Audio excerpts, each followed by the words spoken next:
Don't we all wish we could talk to our animals, even just to find out why they peed on the carpet? Well, today, animal whisperer Kelley-Anne Rasmussen is sharing her skills to help you communicate with your animals. Hello, Kelley-Anne. Hi. So what exactly is an animal whisperer? It's someone who can tune into the right energy wavelength that can receive the images back from an animal. So this is like, we've all heard of horse whispering and dog whispering, so this is like that, but for all animals? Yes, apart from the fact that the general animal whisperers, as such, are dealing with the body language of an animal. Oh, right. Which is absolutely fantastic, and you can get so much off them, but there is so much more to an animal than just what they're showing. Right. How long have you been doing this? Basically, since my son was born, I got to quit work. So you could actually put time on it? Yeah. So it's just over... So, excuse me, nearly 2.5 years. So was there something that happened that you realised, or you just started communicating with animals? No, I was playing around with doing energy healing. All right. Just as a matter of interest. I'm not a good healer at all. But within that energy healing, I was sending energy and got bored, started talking to the animals and started realising I was getting these things back. Thought I had a fantastic imagination. And started passing some of it on to the owners. Right. So and the owners were coming back and saying, yes, that's exactly right. What do you see? You get it in a mishmash of images, words, the odd word in your ear, half a sentence, and feelings. A lot of feelings that come through. So you have to interpret what you're getting. So often I won't get what the animal sees, but they will show me something that I can interpret. Did it freak you out when it first happened? Yeah, it did a bit. you do sort of think, oh, my God, I'm going a wee bit nuts, and people are going to look at you a little bit strange. Right. But, yeah, it was making sense for the owners of the animals, and that was the main thing. So when you told the owners what they were saying, that's when you realised that the animals were talking to you? Yeah. Is this every animal? Yeah, I've done chickens, I've done a fish, done llamas, dogs, cats, horses, donkeys. Is there anything that hasn't worked with? Any animals that you can't communicate with? There has been the odd one that has said they're not going to talk to me, but they've always given a reason for it. And the reason for one in particular was a horse that said, I'm not telling you. That's for my mum to find out. Wow. And came back and Mum said, well, that suits what we've been doing together. He was very much a teaching role with her riding, so... It fitted what she knew, and she said, yeah, that was good. So. Is there other people that do this around the world? Many. Right. Yeah, there's other people in New Zealand that do it as well. Yep. It's fascinating, isn't it? We've got some big ones from overseas over here at the moment doing tours around New Zealand and workshops. So what happens is pet owners call you if there's a problem or something, and then you help them deal with it? Generally by email. So most of mine are actually done by photo. Wow. Yeah. And again, it's just you need a photo to... recognise the animal, basically, their name, you go out, you just find them. In your imagination, pretty much it's your imagination, you go out, you call them, and you link with them. Well, I'm dying to see this in practice, and luckily our Good Morning fashion woman, Sally-Anne Moffat, has the naughtiest dog in the world. Come in, Sally-Anne. And this is Boogie, who I'm going to call Boogie-Anne, because it's all Sally-Anne's and Kelley-Anne's today. So what is the problems that you have? I know there are many. She's not that bad, darling. She's just new to the family. Right. So we've had her for about 2 months. She's 2.5 years old. She's very boisterous. She's an ex-show dog.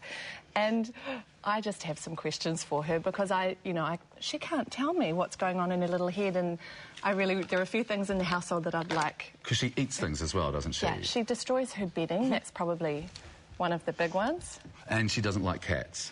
I have 2 cats, and I'd really love her to be able to get on a little bit more with them, so that will definitely be a question for her. How can I help her get on with them better?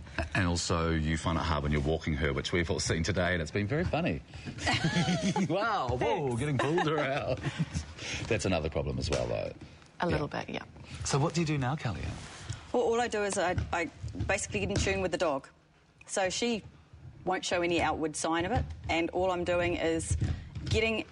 like a radio, tuning into a radio. You've got to hit the right frequency. So all I do is I call into her frequency and I'll ask her. I'll put her to her first question was about the bedding. Yeah. So we'll just ask her why she likes to destroy the bedding. Do you need her not to be chewing her bone while she's doing it? Is that noisy for you? Not for me, but it might be for the cameras, I don't know. No, I think it's fine. We can concentrate. Thank you. Okay, the first thing I think I see as an image when I ask her about her bedding is the image of pieces. So we're looking at chunks. And when I relate that back like a foam chip pillow. So she likes the chunks. She doesn't like the solidness. She likes chunks. So if she can get it, anything that is already... beanbags wouldn't be good enough because it's under the solid surface. She's almost like she's nesting. She's trying to make a nest out of individual pieces of things rather than have something solid there for her already.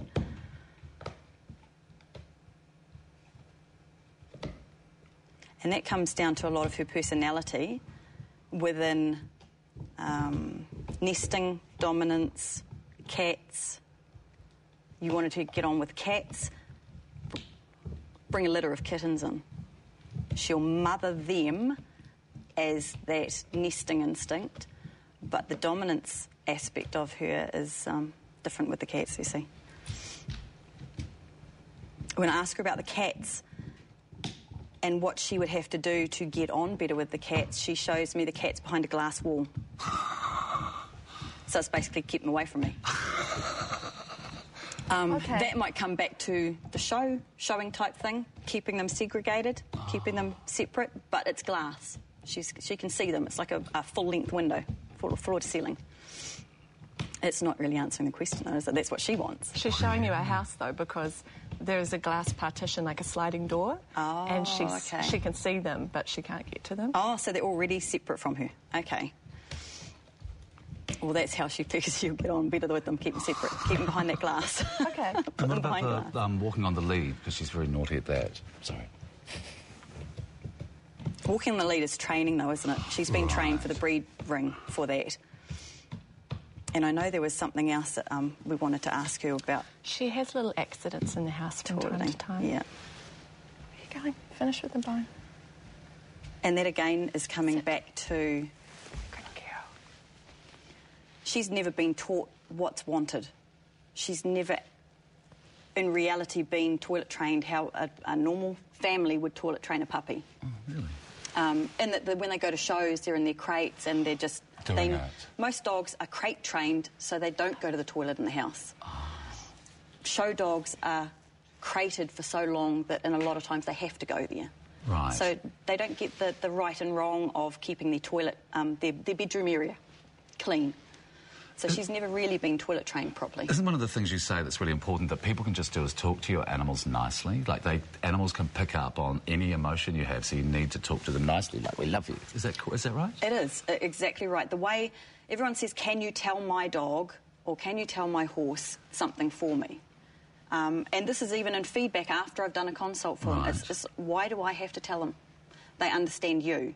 The only secret for me is that I've learnt to hear them back. Right. We have some other points. They don't have to learn. We have some other points as well that we'll bring up now as well that you can go through with us. Do and ask with love, which is good for everything, isn't it?